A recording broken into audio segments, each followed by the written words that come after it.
एपटे असह्य शीतरे थरुची फुलबाणी 10 डिग्री तले रही तापमात्रा जी उदयगिरी रे सर्वनिम्न तापमात्रा 6.8 डिग्री रही बेले फुलबाणी रे 9 एवं दारिंगीबाड़ी रे 7.5 डिग्री रेकर्ड करा जायछि।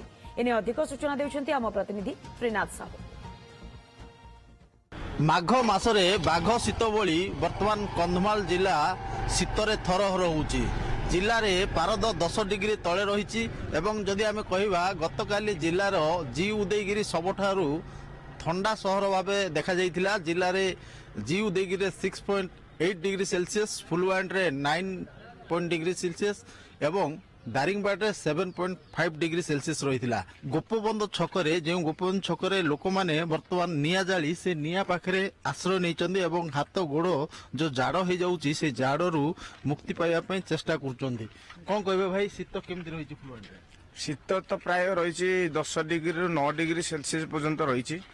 प्रबल कुहुड़ी भी होची, शीतर निस्तार नहीं, से आम 5टार आसिक निया पहुँचू। शीत प्रबल मात्रा होउची एते शीत जे निजको असंभाळ लागुचे। तथापि बुलिया पाई भी भल लागुचे, जेहेतु वर्ष को थरे शीत खाइले भी भल लागे। हाड़ भंगा शीत होउची। शीत तो ये 3 दिन है बहुत प्रबल मात्रा होउची। आ लोक भी आग भलिया जो 8टा जाए रोते बर्तमान 6टा हेले लोक घर को पलाउछन्ती। एते मात्रा ठंडा संध्या 6टार आरंभ हो जाउची। किछि काम करी होउनी ना किछि तो करी होउनी। आ देखो एबे भी मध्य 7टा हेलानी ठंडा कमुनी। आ सूर्य किरण मध्य से मात्रा रे नाही। कुहुड़ी कुहुड़ी होउची कि कुहुड़ी आगे 2 दिन है कमी जाए तेणु ठंडा बेसी होउची। आ गाड़ी भाड़ी चलेबा एवं चलेबाटा पर दिन रास्ता सारा देखा जाउथला प्रबल ठंडा। देखंतु जो भलिया शीत वर्तमान चली शीत पाई कौन काम धंदा करि पारुनाहांती सठिक भावे।